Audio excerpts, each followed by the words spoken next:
Right, so I can rest now. I've just been chasing Jasper about.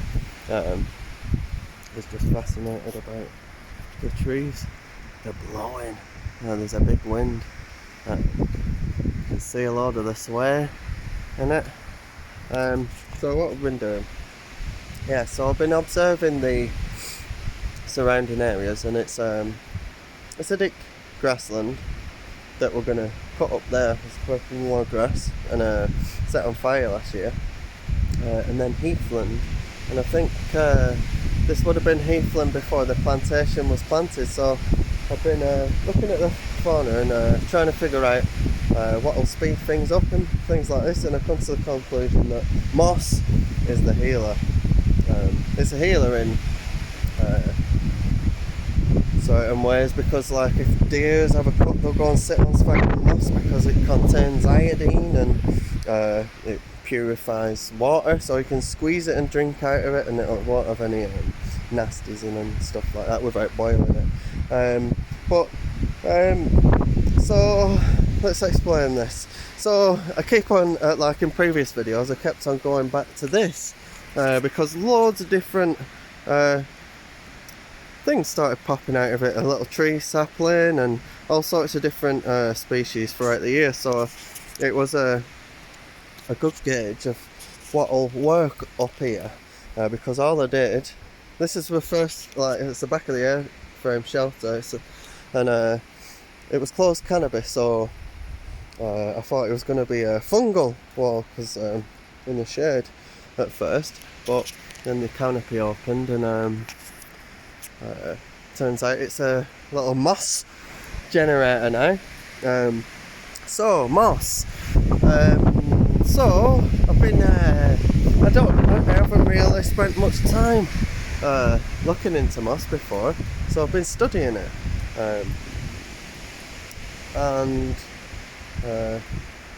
so today I've started to bring some things in. Here he is. So I was making it incredibly overcomplicated on starting it. So you'll realise what this means in a minute.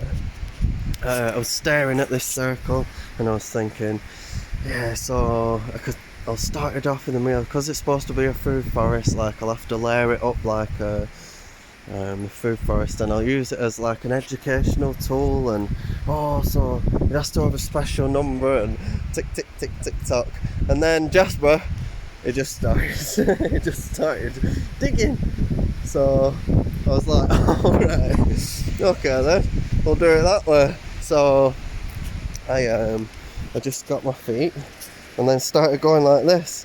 So I went round in a circle 3 times, and then again, even the foraging coming in, this is my burlap sack from foraging coming in, I was like, right, so I'll only take things that pull up with a light tug, and then things that like just really pop out that I feel like gravitated to, you know, and all these different little things to make it special. And then it turns out like Jasper's just digging again.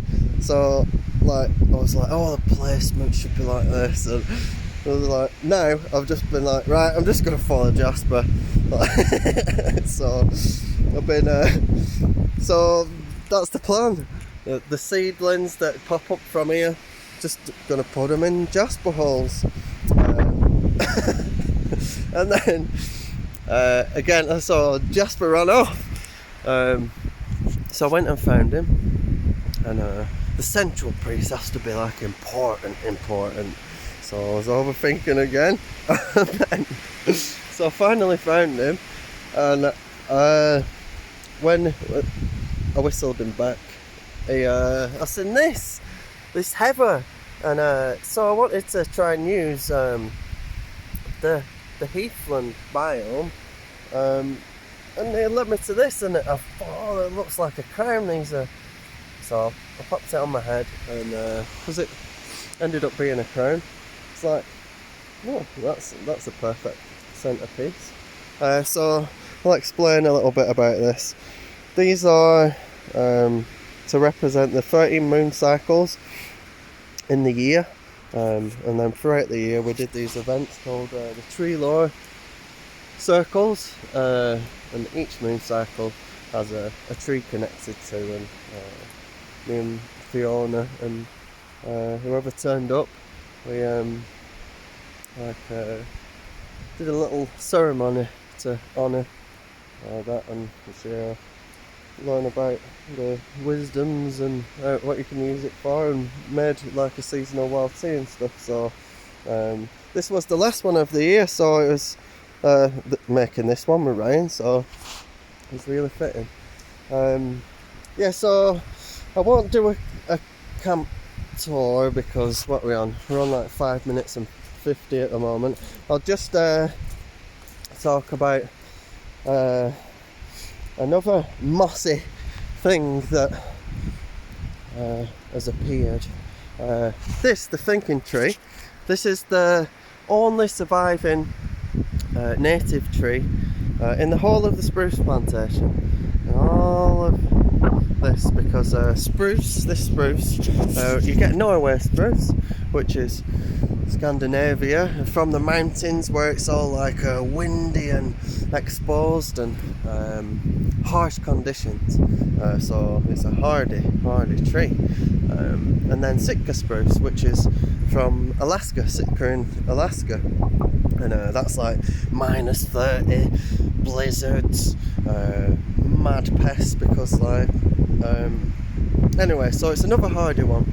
So you know, it's a genius way of thinking, the bring it over, and then in the UK there's none of the pests and things like that was over there, so they grow and they outcompete everything, and they're all planted as a crop, so once they reach a certain age they cut them all down, but they just outcompete everything. So it's like Himalayan balsam.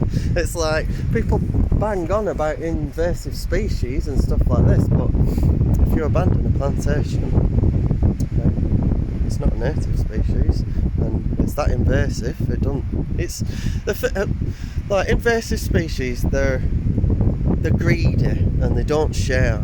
That's what makes them have that invasive sort of negative. People treat them as negative quality. How long are we on? Right, so with Himalayan balsam, right, people go balsam bashing and things like that, and then they just pull it up and before it seeds, and then leave it, right, and then they they expect, oh yeah, it won't pop up the following year. They should add some steps to it, like, so what about you pull it up and then you reseed it with like a winter growing thing, like say a mustard, or maybe you pull it up and then you mulch it, like, there's no one tried that. Anyway, right, so yeah, it's like an invasive species, yeah, this is the only native survivor. It was strong enough to survive, so it's a special tree. So it calls for a special little honouring. And I was going to put a spiral around it because I really like Mary Reynolds' design that I've seen, like a blueprint for a garden, and you'd walk around the spiral and do your bit with a tree and then walk out. So I was like, yeah, I really like that idea. And then I haven't done it yet because I got sidetracked with bureaucracy. It just so happens. And then I've been learning about moss, and especially sphagnum moss in particular, and it has this a way of firing its spores, and it's like an airgun sort of mechanism, a ballistic, but it's not like a traditional mechanism. It has this vortex sort of energy, and there's nothing on land like it but there is in the sea. Like squids use it to propel themselves through the water, so I was like, the vortex, putting moss everywhere. So sphagnum moss. So that's decided. I'm just going to put sphagnum moss, whether it's a spiral or not. Just get some sphagnum moss right in there, and then that's my spiral, which represents personal development and your connection to the universe and things like that. And here he is again. Look at him. He loves that spot. Oh, I took a photo the other day, and he just sits there. Just chatting with his tree. So he's using it. So Jasper knows, don't you? You know, don't you? You're the designer. You're the architect. Yeah, you are. Yeah. Right, see you in a bit.